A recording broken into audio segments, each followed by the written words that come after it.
Oh yes, very true. My first day, I did this lesson. I was so crazy. And I was playing Yep. I wanted to teach the students about storm surges on the Jersey Shore.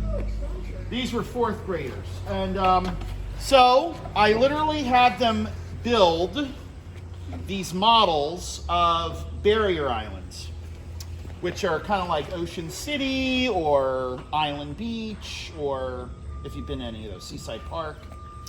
And they created them with sand, and they had little, like popsicle sticks and little toothpicks and rocks and the whole deal. Like, they created whole beach communities. And I'm like, oh, this is great. Okay, so now we're going to talk about what happens to barrier islands during a storm, such as a hurricane.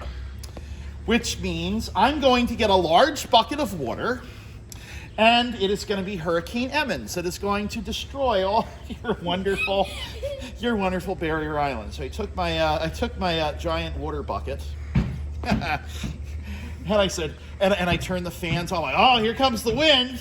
The barometric pressure is lowering. Okay, here we go. Hurricane Emmons storm surge, which is essentially a giant tidal wave that's this bubble of water that is pushed towards the coast. And barrier islands, the term barrier means something that separates. So barrier islands are on the coast, and they are kind of a defense for the inland section as well as the marshes and all. They protect that from storm surges. However, in New Jersey, we've had a lot of construction on these islands. But you have to understand that they're a vulnerable place. They're a place that has, it's very dynamic geology. Literally, islands can be created or destroyed in one storm.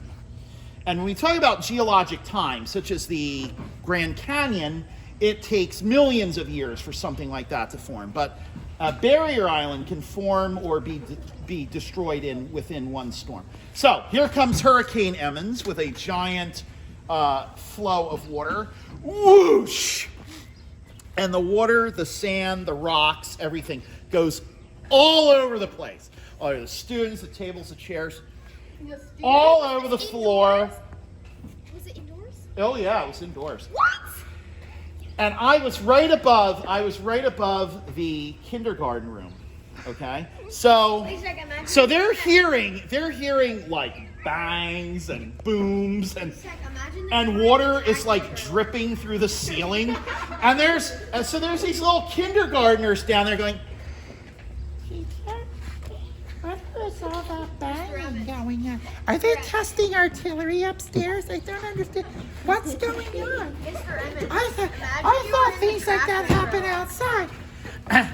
Why is it raining inside? I don't used to rain outside. Imagine that you were in the tractor trailer. So there's this water line.